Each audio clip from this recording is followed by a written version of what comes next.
Hello, welcome back to the reading of the poem of the Man God written by Maria Valtorta, Volume 2, Chapter 204. Jesus to the Gentiles. Faith is built as your temples. 29th June, 1945. In the peace of the Sabbath, Jesus rests near a flax field in bloom, belonging to Lazarus.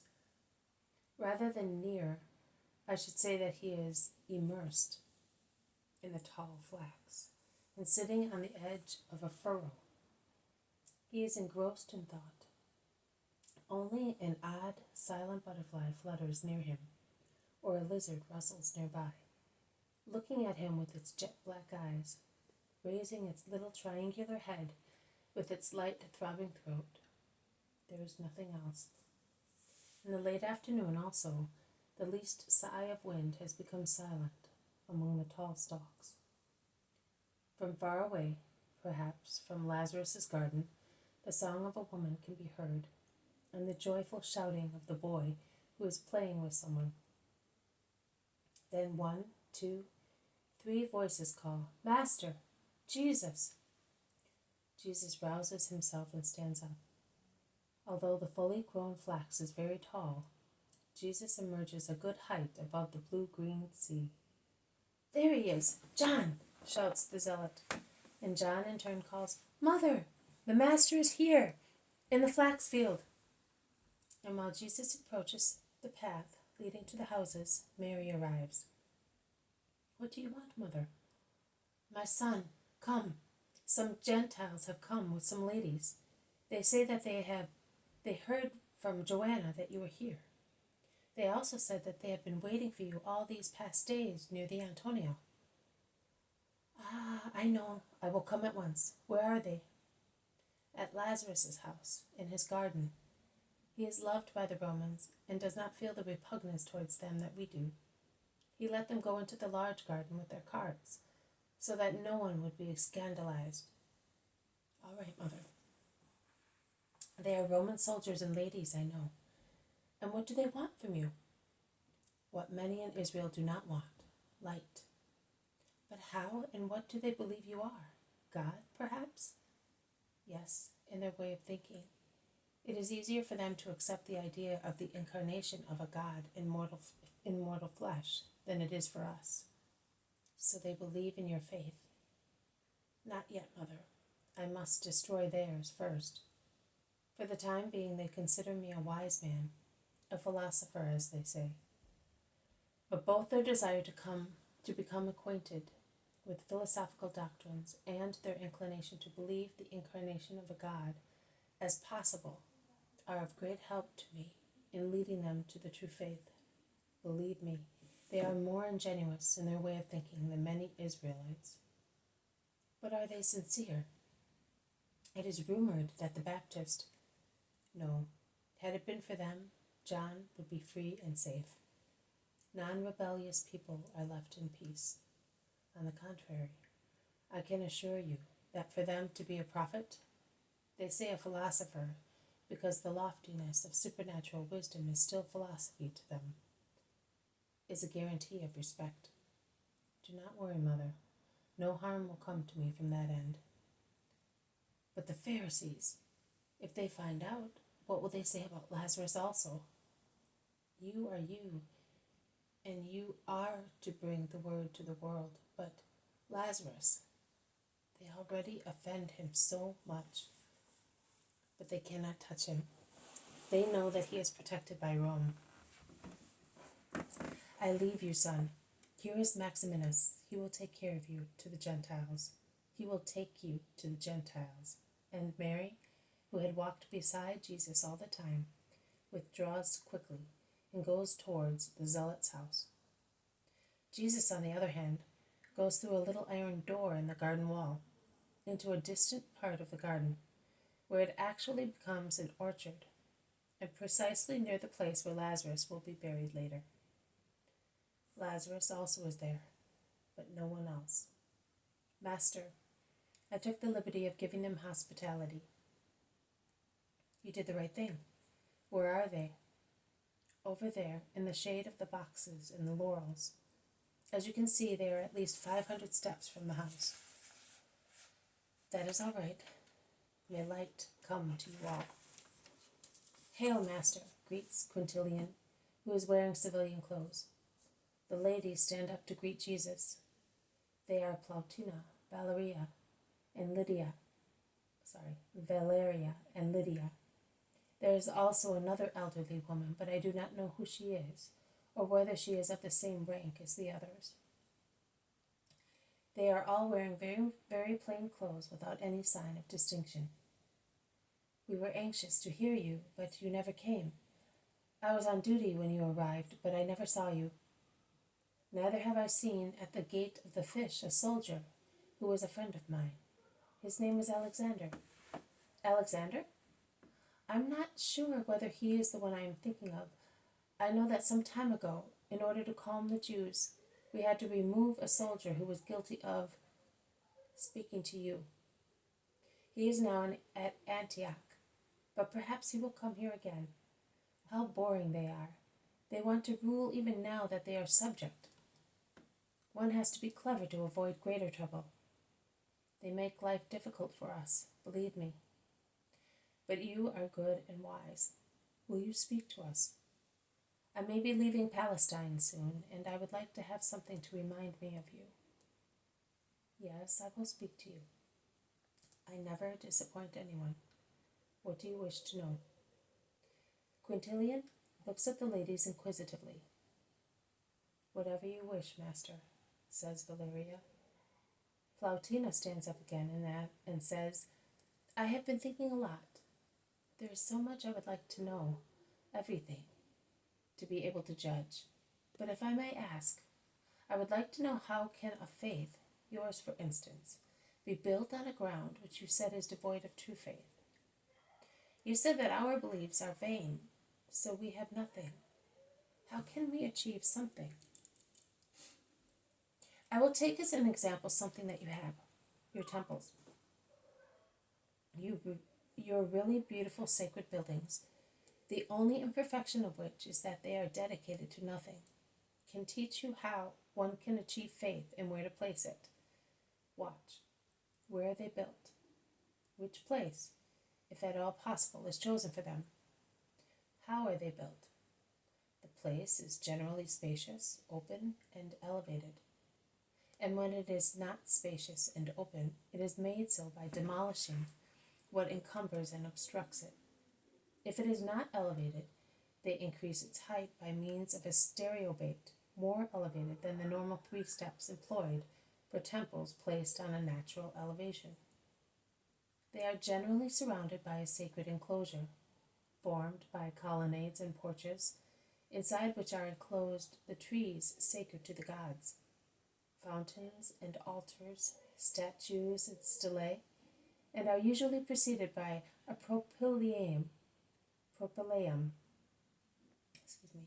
beyond which is the altar where prayers to the deity are said.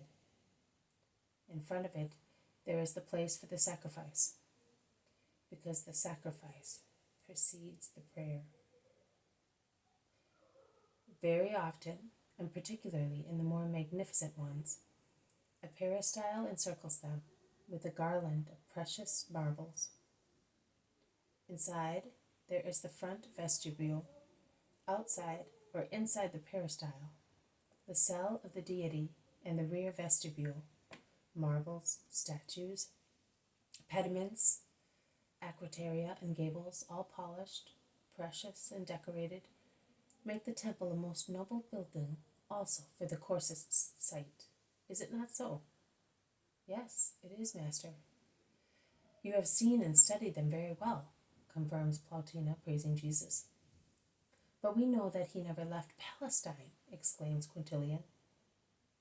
I never left Palestine to go to Rome or Athens, but I am acquainted with Greek and Roman architecture, and I was present when the genius of man decorated the Parthenon, because I am wherever there is life or a manifestation of life.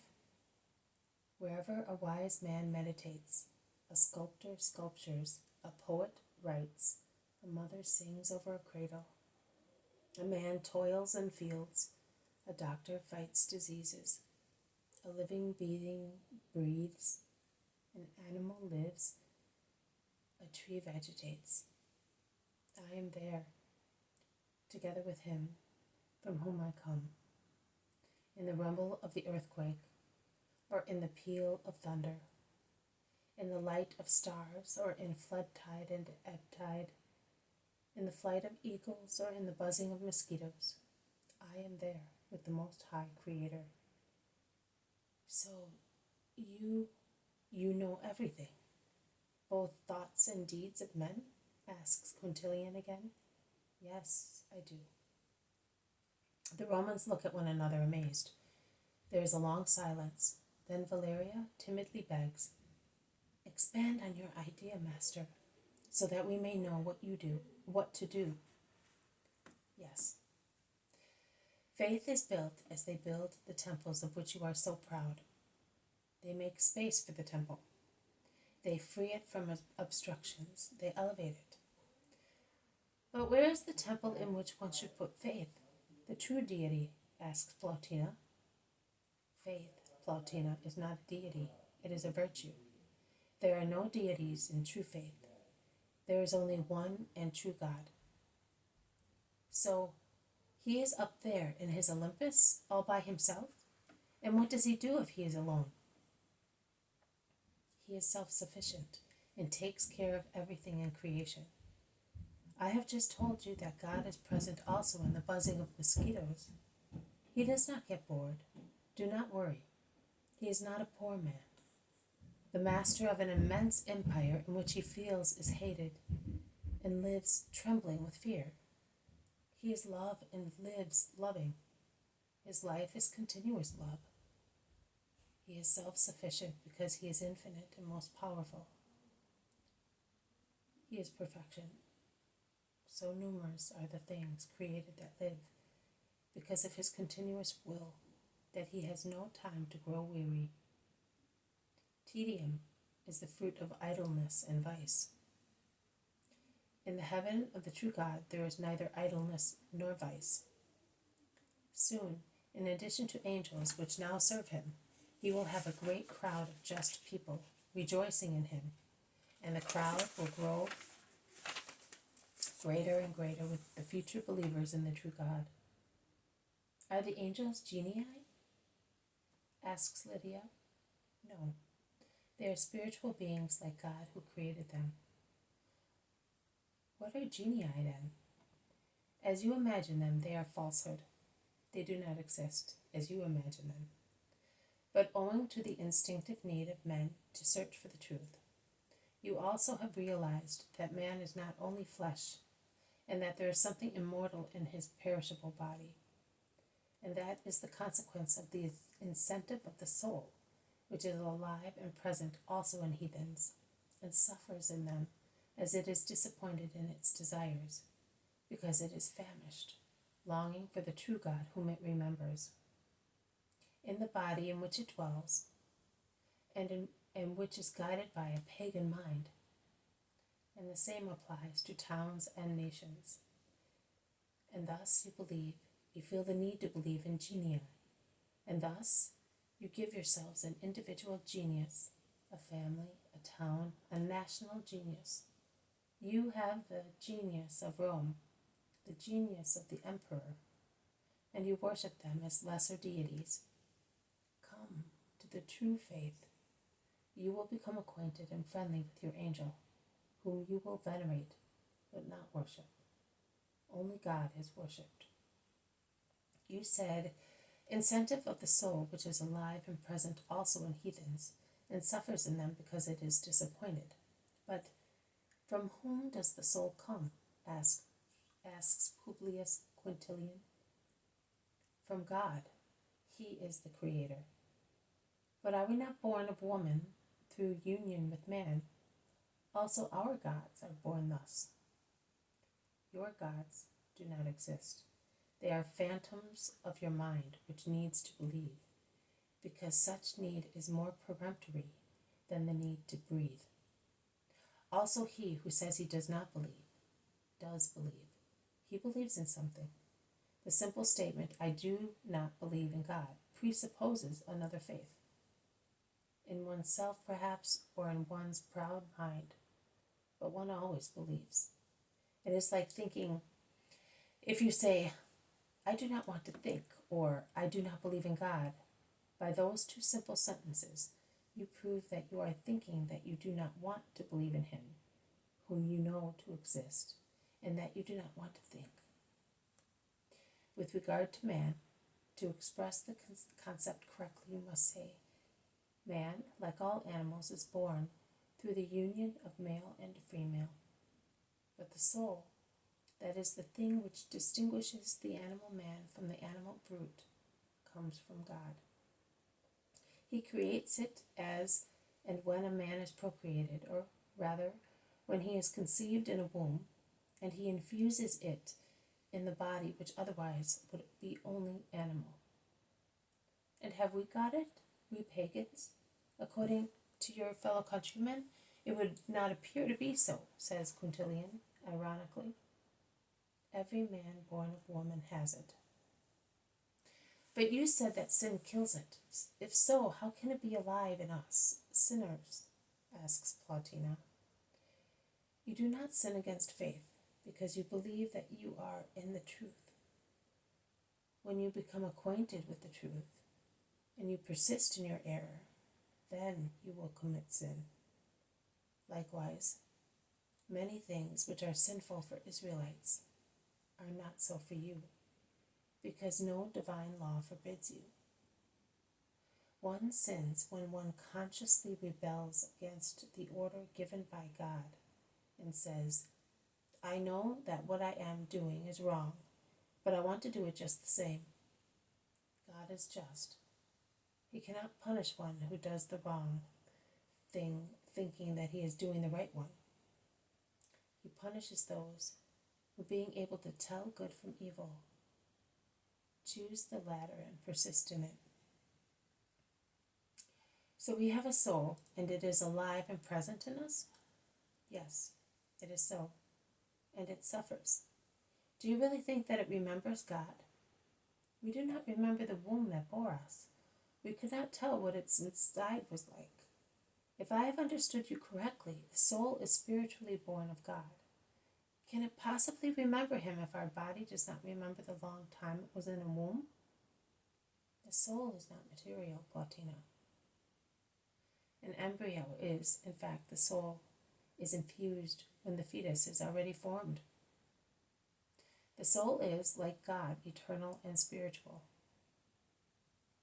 It is eternal from the moment it is created. Whereas God is the most perfect eternal being, and thus has no beginning in time and will have no end. The soul, the lucid, intelligent, spiritual work of God, does remember, and it suffers, because it longs for God, the true God, from whom it comes, and it hungers for God. That is why it spurs the torpid body to endeavor to approach God. So we have a soul as those whom you call the just people of your nation have exactly the same. No, Plotina. It depends on what you mean. If you mean according to its origin and nature, it is exactly the same as the souls of our saints. But if you refer to its formation, then I say that it is different. And if you mean according to the perfection reached before death, then it may be completely different. But that does not apply only to you heathens. Also, a son of our people can be completely different from a saint in future life. A soul is subjected to 3 phases. The first is creation. The second, a new creation. The third is perfection. The first is common to all men. The second is peculiar to just people who through their will elevate their souls